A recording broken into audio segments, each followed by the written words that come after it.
Throughout my career, I won. I had some great achievements, but there's an amazing, there's a pretty spectacular video that I want to show you all that really did not define me, but was a very shining moment for me in my career.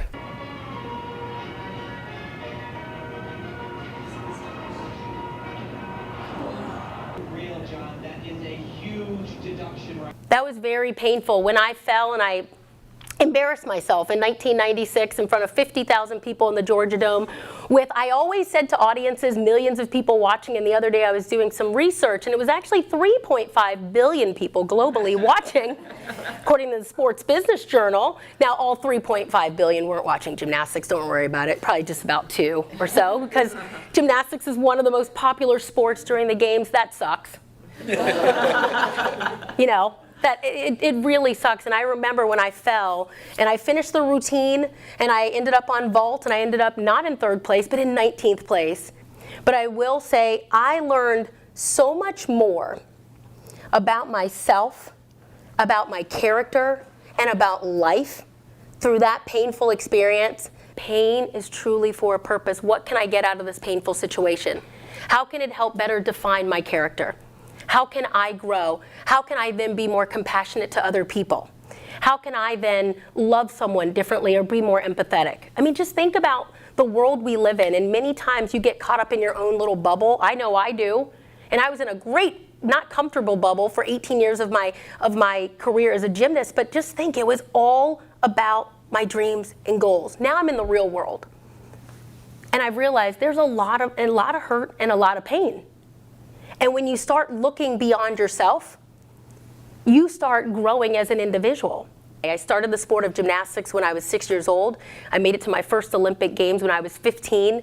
19 years old, I made it to my second Olympic Games. And I will say the only reason why I won that gold medal with 6 of the most talented girls, we all chose to check our ego at the door. Now there's an awesome Michael Jackson song, We Are the World. Did you guys hear about that? When he got all these amazing talents together. On the top of the door it said, check your egos at the door, because each and every one of those talents had a large ego, and rightfully so. When you kick ass at something, you have the right to have a large ego, right? And so we all had a pretty big ego. I was a national champion in 1994, to think about it. I won all 4 events. Shannon Miller won way too many national championships. Dominique Dawes was the next, Nadia Comaneci, she had won a national championship. All of these girls rightfully had a very large ego. However, we realized at the 1996 Olympic Games, we had the ability to do something that was larger than ourselves. And that common goal was to win a gold medal, and something that a women's team, artistic women's team, had never had the opportunity to do before. And in 1992, when we earned a bronze medal, that was the best that we could do back then. But we knew in 1996 we had the caliber team full of so much talent, so much heart, but we decided we're going to check our ego not at the door but at the floor. Bum, bum, bum. My jokes are horrible. You got to check your ego at the floor, and that's exactly what we did. Now, once we had made that team, we trained together in Greensboro, North Carolina, and I realized, hey, I am making this way too much about me.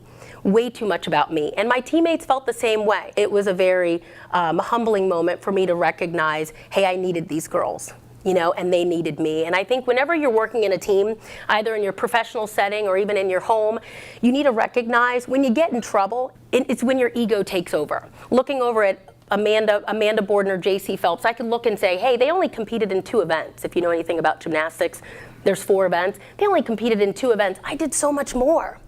All 8 of my scores counted. I remember my coach pointing this out to me and agents pointing this out to me. Wow, all 8 of your scores counted. If your 8 scores weren't there, you guys would not have made history. And I remember thinking, oh, but you know what? If their 2 scores and 4 scores weren't there, we would not have made history. So it's about having that perspective of recognizing no matter how low someone may seem to you on a totem pole or how high you may seem on a totem pole, you need each other to achieve your greatest potential. You need each other to achieve that common goal.